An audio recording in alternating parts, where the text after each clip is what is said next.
Las realidades en busca de la verdad.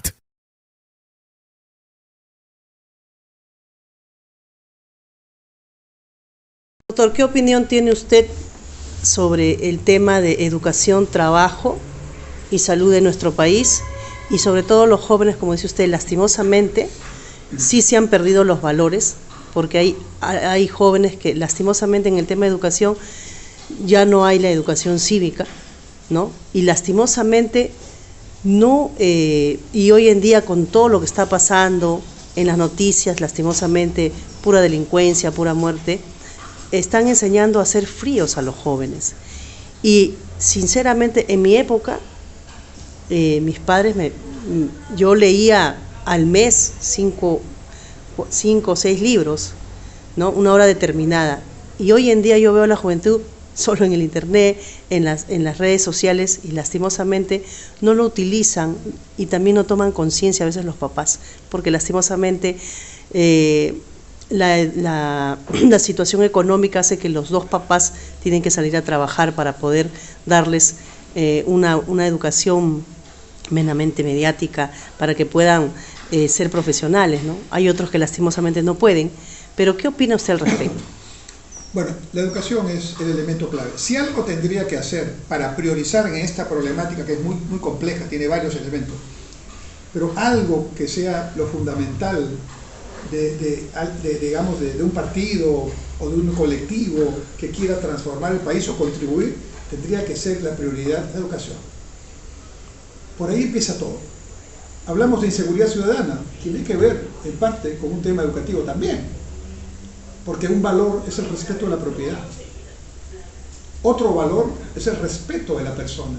Cuando uno viaja por el mundo, en Estados Unidos, en Europa, en el mismo Asia, la gente es muy respetuosa. Cuando pasan y sin querer te rozan, te piden perdón. ¿Por qué te piden disculpas por rozarte? Porque en el colegio desde pequeños les enseñaron que tu cuerpo es un templo, que nadie te debe tocar, nadie es nadie, ¿no? Y por lo tanto, si el niño o la niña empiezan desde muy pequeños a entender esta privacidad, esta intangibilidad de la propiedad de tu cuerpo propiamente, entenderán mejor lo que es el respeto de las otras propiedades y de la propiedad privada también, ¿no? A nosotros nos enseñaron en ese curso de educación cívica que mencionabas, que si estábamos en un bus, en un micro, y llegaba una persona mayor, uno automáticamente se levantaba y le cedía el asiento. Ahora los muchachos hacen los dormidos cuando ocurre eso, ¿no? A nosotros nos enseñaron a cantar el himno nacional con solemnidad los días lunes cuando empezaba el colegio, en la jornada escolar. Y aunque la letra era horrible de la estrofa que cantábamos, lo cantábamos con tremendo fervor, ¿no? Conscientes de lo que estábamos haciendo. Llevábamos nuestra escarapela, ¿no? Y mirábamos la bandera con respeto. ¿Qué es eso de poner banderas negras, como ahora algunos pretenden hacer a manera de protesta? ¿Qué es eso? ¿Cuándo empezó esto de lavar las banderas? ¿No? Esto es producto de varias generaciones que no han tenido la oportunidad, y no los estoy justificando, ¿no? Los estoy criticando, de tener una educación en colegio y en casa de valores, porque la cosa es complementaria. Y en casa también el problema es que estos papás tampoco han tenido esta posibilidad. Entonces vamos generando unas generaciones que no tienen mayor respeto por temas básicos de convivencia social y de respeto por la institucionalidad, por la democracia, por la libertad y por lo que es la propiedad.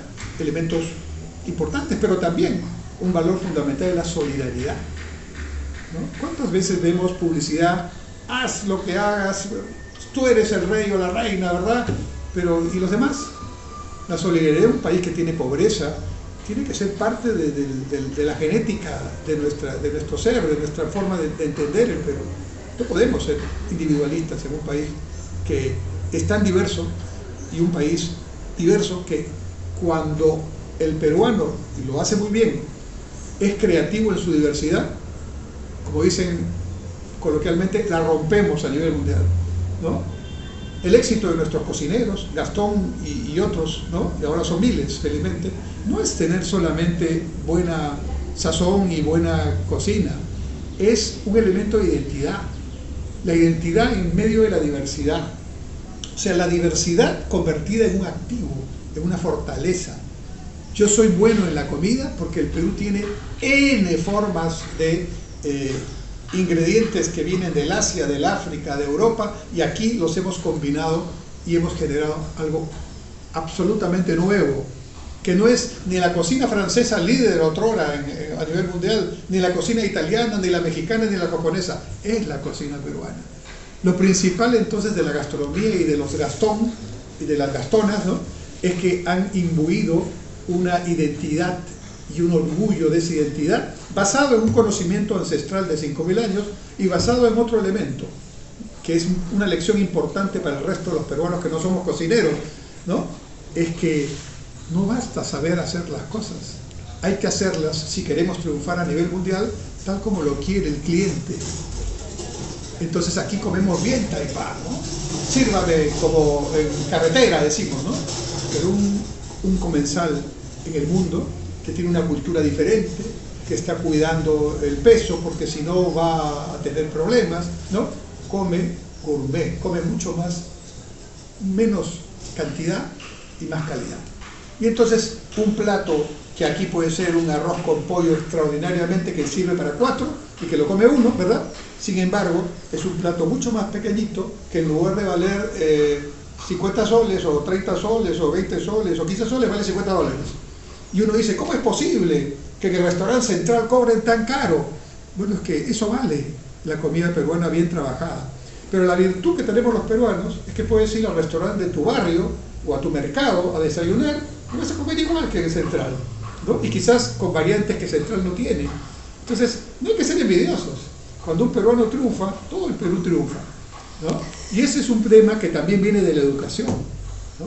Entonces, por donde vayamos, hablamos del tema de salud, la cuestión preventiva, que es, ya todos dicen, es mejor prevenir que curar, pero al final, colas para una cita de una persona que quizás nunca debió tener esa cita, porque debió preventivamente evitar ir a esa cita, y la cita se la dan ¿cuándo? En 5 meses, en 4 meses, y cuando va a la cita ya la enfermedad avanzó, ya no existe. Y una hospitalización para una operación, 2 años. Y lo último, ya el colmo de esta jugadora de voleibol de la época de Lucha Fuentes, que tiene un problema en el ojo, y está en una cola, en una fila, esperando un trasplante, no sé si es de córnea o algo así, ¿no? Y estaba en el puesto 2000, pero el otro día entró a mirar y está en el puesto 5000. Entonces, claramente la población en el día a día tiene estos temas de educación, estos temas de salud y el tema que te roban todo el día. Y esto es como la ruleta, ¿no? O sea, el delincuente roba el celular, la policía lo atrapa, ya lo conoce, va el fiscal y le dice menor cuantía, sales hoy día, sale, vuelve a robar, y el propio delincuente cuando lo detiene dice por si acaso es menor cuantía, por si, ya sabe incluso el término. Esto es un antivalor completamente, esto no funciona así, y no hay que ir a los extremos de decir entonces que no hay institucionalidad, entonces fuente ovejuna, ¿verdad? Y no hay respeto por las leyes, no. Hay que ser lo suficientemente creativos para crear dentro de la norma circunstancias que eviten esta delincuencia del día a día, que es la que más fastidia al ciudadano. Pero nuevamente, volvemos a la educación. Y entonces, ¿cómo está nuestra educación? ¿Cómo están nuestros profesores? ¿Cuál fue el único tema en educación del presidente Castillo? Que felizmente ya ha sido corregido, ¿no? Oficializar otro sindicato de educación, ¿no? Eso fue lo único que hizo. Pero no nos quedemos solamente con el presidente Castillo, que es en todo caso una expresión más de este oscurantismo, ¿no? ¿Qué hicieron anteriores gobiernos en el tema educativo? El señor Vizcarra cuando era presidente, o el propio señor Sagasti cuando era presidente, ¿no?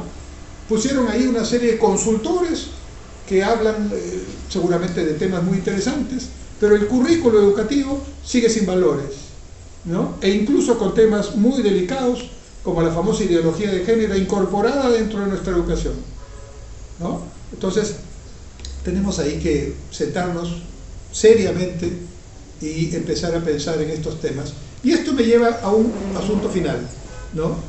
Educación pública, salud pública, seguridad ciudadana, justicia, infraestructura básica, agua, desagüe, por ejemplo, título de propiedad. Esas no son tareas de la empresa privada. Esas son tareas del Estado. Entonces, aquí equivocamos la narrativa, ¿no? Le pedimos a la empresa minera que nos construya la carretera. Le pedimos a que nos construya a la otra empresa el colegio. Le tenemos que exigir al alcalde, al gobernador y al gobierno nacional que nos ponga eso, porque tiene el dinero para hacerlo. Y ahora que me estás entrevistando, ayer revisé el nivel de ejecución pública de inversiones a nivel nacional, ¿no? A nivel nacional, hoy que estamos principios de agosto que me estás entrevistando, hay en educación menos, en salud y educación, menos del 30% ejecutado de proyectos de inversión. Yo he estado en ministerios de inversión. Tú en agosto ya tienes que tener el 60 o el 70% para llegar al 100% en diciembre. Esto no es magia. Si no lo has hecho, no lo vas a hacer. Menos con niños costeros, niños globales y todas las circunstancias que tenemos. Entonces es una tremenda ineficiencia del aparato estatal. Y esto contribuye a generar mayor desconfianza. Porque la gente dice, todos vienen y me dicen, ahí está el proyecto, está el centro de salud. Todavía seguimos con la cultura de las primeras piedras. Ahí le he visto a la presidenta inaugurar primeras piedras y a algunos ministros. Las primeras piedras deben pasar al olvido. Lo que tienen que inaugurar es la obra e involucrar a la población en el desarrollo de los estudios previos a la obra para que sea consciente del avance y vigile. Entonces, aquí tenemos varias cosas que hacer en el Estado. Entonces, hablé del artículo 1 de la Constitución, ahora voy a hablar del artículo 58 de la Constitución. A mí, yo no estoy diciendo si la Constitución se originó de esta manera, no. La Constitución se originó con un referéndum, por cierto. Y esta Constitución, yo no soy fujimorista, ni mucho menos, como comprenderás, ¿no?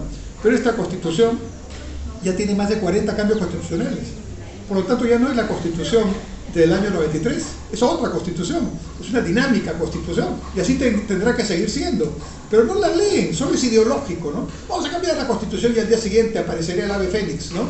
Mejorará la salud, mejorará la educación, como ese vals que dice que las anchovetas nadarán con sus limones, ¿no? Que cantaba el carreta Jorge Pérez. Eso es pura demagogia. Artículo 58 de la Constitución. La iniciativa es libre y se ejerce en una economía social de mercado. Aquí hemos fallado todos, porque hasta importantes voceros políticos, académicos y empresariales hablan de la economía del libre mercado. Y eso no dice la Constitución. Entonces, para empezar, no hay que cambiar ese artículo, hay que implementarlo. Porque la economía social de mercado, donde funciona en Alemania, funciona en Austria, funciona en Costa Rica, funciona en Suecia, funciona en todos los países del norte de Europa, que son países exitosos, por cierto, tiene una regla. El Estado y el mercado tienen que trabajar juntos. El mercado se dedica a la inversión, a la creación de empleos, a la producción y a la generación de ingresos. Y sus obligaciones son pagar sus impuestos, no contaminar y tener responsabilidad social. Esa es la tarea del mercado, de la empresa privada. Y el Estado no compite con la empresa privada, como aquí muchos peruanos todavía siguen insistiendo. No, la empresa privada no, extranjera, nacional, el monopolio, ¿no? Sí hay monopolios, pero eso es otro tema. ¿El Estado debe entrar ahí? No. Dígame una empresa estatal exitosa en todos estos países donde podemos ver. Dígame en un país donde esa frase del señor Cerrón, Valdemara, el congresista, que preguntado y exigido, dígame pues que quiere cambiar de la Constitución, dijo en un discurso por ahí en el Congreso, queremos una economía estatal de mercado. Eso no existe. No existe en ninguna parte del mundo. No existe ni teoría ni práctica para poder verlo. En todo caso, que nos diga qué país del mundo es el que lo aplica. ¿No? No existe. Ni siquiera la China comunista de hoy es una China que en lo económico es una economía estatal de mercado, ¿no? La China es la economía más pragmática que puede existir desde Deng Xiaoping. Y invitan al capital extranjero, desarrollan tecnologías y capital extranjero. Entonces, este tema de hablar frases huecas sin mayor contenido es algo que debemos superar nuevamente con educación, pero también con preparación para todos los que quieren ser congresistas, alcaldes, regidores, ministros. Hay que prepararse. No puede ser la irresponsabilidad tal de llegar a esos cargos de tal nivel sin tener ni siquiera idea de qué consiste la tarea. Entonces, el Estado es el problema, pero no para un Estado de hace 30 años, sino para un Estado moderno, un Estado que llegue al ciudadano, que lo respete, que lo escuche, que ponga instituciones de este tiempo, con tecnologías como las que estamos usando para esta entrevista, con gobierno digital, más que gobierno digital, con gobierno inteligente, ¿Sabes quién es el gobierno inteligente? El gobierno que no le pide cosas al ciudadano, hace el trabajo por el ciudadano. Entonces, el concepto del gobierno inteligente, Estonia es el líder mundial de gobierno inteligente. El concepto de gobierno inteligente es el siguiente: si yo como ciudadano, voy a aplicarlo al Perú, me voy a eSalud y presento mi DNI, porque ahí me piden el DNI para una consulta, y luego me voy a pedir mi partida de nacimiento en la municipalidad, ya la municipalidad no me debe pedir el DNI, porque eSalud, DNI, perdón, municipalidad, ministerio tal, RENIEC, no sé, son el Estado. Y la clave tecnológica para tener un gobierno inteligente es que todas las, estructuras de hardware y de software sean abiertas y conversen, y el Estado sea uno solo, se interconecten, el blockchain, que le llaman las cadenas estas famosas que intercambian información. Muy bien, entonces eso tiene Estonia, ya existe. En Estonia, el único trámite público donde tiene que ir la persona, no sé por qué, es casarse y divorciarse. Todo lo demás es absolutamente digital. Ahora, no estamos en cero. SUNAT ya lo hace, ¿no? SUNAT, para los que declaramos y pagamos impuestos, nos pasa unos días antes de la fecha límite nuestra declaración ya hecha, con todo lo que hemos declarado. Entonces nos dice, ¿falta algo? Si no falta algo, print. Un segundo, ya está hecha tu declaración y pagas lo que tienes que pagar. O no pagas si que no corresponde, ¿sí, no? Ese es el RENIEC ya lo hace. Por eso es que RENIEC, cosa curiosa, ¿no?, es la primera institución en la opinión pública de mayor respeto, ¿no? ¿Por qué? Porque ya automatizó todo, ya le liberó de problemas al ciudadano. Entonces el Estado tiene que estar en esos cambios, pero para eso tiene que tener un rumbo. El rumbo lo tienen que dar los líderes, los partidos, las instituciones, los poderes del Estado, la academia. Yo te estoy hablando desde una universidad. La academia también tiene una gran responsabilidad. Se ha, autorrestringido a sus tareas internas. Ya no opina, ya no genera debates. ¿Cómo hubiera sido el Perú del siglo XX sin los debates, ¿no?, que se hicieron en la universidad, en las universidades, en ese momento, entre esos líderes, entre ese Mariátegui, ese Haya, ese Belaúnde? ¿Qué hubiera sido el Perú del siglo XX sin esos debates? No, es la universidad la que tiene que poner también su cuota de investigación, su cuota de opinión. Son muchos temas. Para finalizar, doctor Enrique Cornejo, quisiéramos su opinión. Como dice usted, no hemos cumplido 202 años de independencia, pero tenemos 5.000 años más, como dice usted, que mucho que aprender y mucho que dar, ¿no? Porque hoy yo recuerdo los héroes, Miguel Grau, todos lucharon por defender lo que hoy en día nosotros vivimos y tenemos, y a veces algunos políticos o representantes se olvidan, ¿no? ¿Qué le diría usted a los jóvenes que quieren incursionar en la política y cambiar? Porque como dice usted, yo también tengo la fe y la esperanza de que seamos un país democrático, pero también, lastimosamente soy periodista, quisiera su opinión con respecto al trabajo de los periodistas de nuestro país en el Perú, en lo que es política social. ¿Cómo ve usted el trabajo de los periodistas actualmente? Bueno, empecemos por lo último y terminamos con el mensaje para la juventud. Yo respeto mucho a los periodistas. Es más, en los años 80 hice las veces de periodista económico y hasta me gané algunos premios de periodismo económico, cuando todavía el periodismo económico no era una especialidad como tal. Entonces algunos economistas éramos llamados. Yo fui entrevistado muy jovencito, a los 21 años, por don Alfonso Tealdo, ¿no?, en su programa en un canal de televisión que tenía todos los días, y luego el domingo en su programa Pulso. Era un periodista muy incisivo y que le gustaba mucho, digamos, interpelar al entrevistado, ¿no? Y yo, que hablaba en ese tiempo un poquito más rápido, imagínate cómo hablaría de joven, porque ahora hablo rápido, imagínate, hablaba también rápido. Entonces coincidimos en la primera entrevista. Me entrevistó sobre la Bolsa de Valores de Lima. Yo fui a hablar, ya era profesor en la Universidad de Lima. Y entonces hicimos una cierta empatía y me entrevistó muchas veces. Yo iba una vez a la semana, jovencito, a hablar sobre esos temas financieros, ¿no? Pero él tenía una característica, y con eso te voy a contestar. Ya cuando me entrevistaba ya sobre temas un poco más complejos, me decía: señor Cornejo, estas son las preguntas que le voy a hacer. ¿Tiene usted algún inconveniente? ¿Tiene usted alguna sugerencia? La emboscada periodística no existía para don Alfonso Tealdo. Y yo he sido, no solo testigo, sino he estado candidato a la alcaldía 2 veces, ¿no? Yo he tenido esa situación de emboscada periodística, donde te invitan supuestamente para hablar de tu programa y terminan haciendo lo que la producción o lo que, en fin, X, Y han pensado. Entonces, siendo el periodismo y yo siendo un profundo demócrata, yo no creo en ninguna forma de direccionar el periodismo ni la línea editorial. Creo que eso es una parte fundamental de la democracia y la libertad. Pero la democracia y la libertad tienen que enriquecerse con el respeto y, digamos, la responsabilidad de cada quien. Yo ahora, en esta tarea académica, tengo un respeto cuando doy mis clases. Mis opiniones quedan fuera de la clase y yo estoy ahí para mis estudiantes. Por eso tengo 45 años de profesor y por eso mis alumnos me estiman, de diferentes generaciones y de diferentes tendencias. Cada quien tiene que hacer su trabajo con responsabilidad.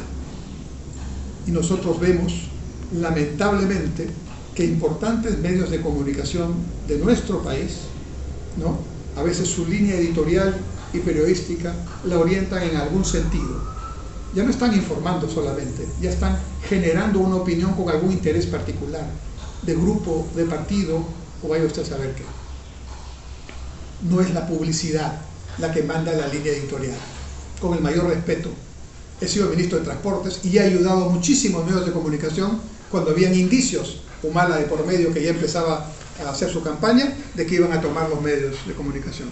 Soy un profundo defensor de la libertad de expresión, pero toda libertad tiene su responsabilidad.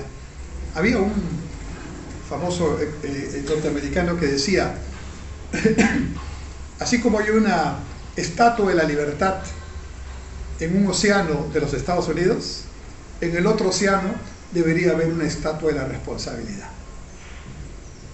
Creo que ese es el equilibrio que nuestros periodistas deben buscar. Y la autorregulación, nada de regulaciones desde el Estado, porque eso termina en dictadura o termina en pensamiento único. No, el periodismo tiene que hacer su tarea, el periodismo de investigación tiene que hacer su tarea, pero ¿por qué no un poquito de humildad y de recordar lo que sus viejos maestros les enseñaron? Ahora voy con la juventud. A nuestros jóvenes, con quienes estoy siempre alimentándome en mis clases diarias aquí en San Marcos, les quiero decir algo. Sé que las noticias, sé que el ambiente no es muy bueno para que ustedes digan: vamos a actuar en política. Pero quiero decirles algo. De las grandes crisis y de los grandes problemas no se ha salido con situaciones fáciles. Y de esas situaciones complejas es donde surgen las revoluciones, en el buen sentido de la palabra, los nuevos liderazgos. No hay liderazgo que haya surgido, importante digo, ¿no?, en medio de la tranquilidad. Siempre ha surgido en medio de la pobreza, de las crisis políticas, de situaciones de violencia extremadas en el mundo. Esa es la historia mundial. Los necesitamos. Los necesitamos. Y dentro de poco ya no vamos a estar. Así que ustedes mismos van a tener que, quieran o no, tomar la posta. De nosotros solo tomen la experiencia. Si la quieren tomar, vean nuestros errores, nuestros aciertos, que hemos tenido de todo, y nuestra disposición de muchos como yo de seguir aportando en ese sentido. Pero no duden, tomen sus decisiones, asuman sus responsabilidades, no tengan miedo y sobre todo no teman equivocarse, porque el error es parte del aprendizaje, del camino del aprendizaje, y en ese camino ustedes tienen que tomar la posta ya. Los necesitamos. Gracias. Bueno, fueron las palabras del doctor Enrique Cornejo Ramírez, vicedecano de Investigación y Posgrado, director de la Unidad de Posgrado en la Universidad Nacional Mayor de San Marcos, en la Facultad de Ciencias Administrativas. Muchísimas gracias por su tiempo y hasta otra oportunidad. Muchas gracias a ustedes. Hasta entonces.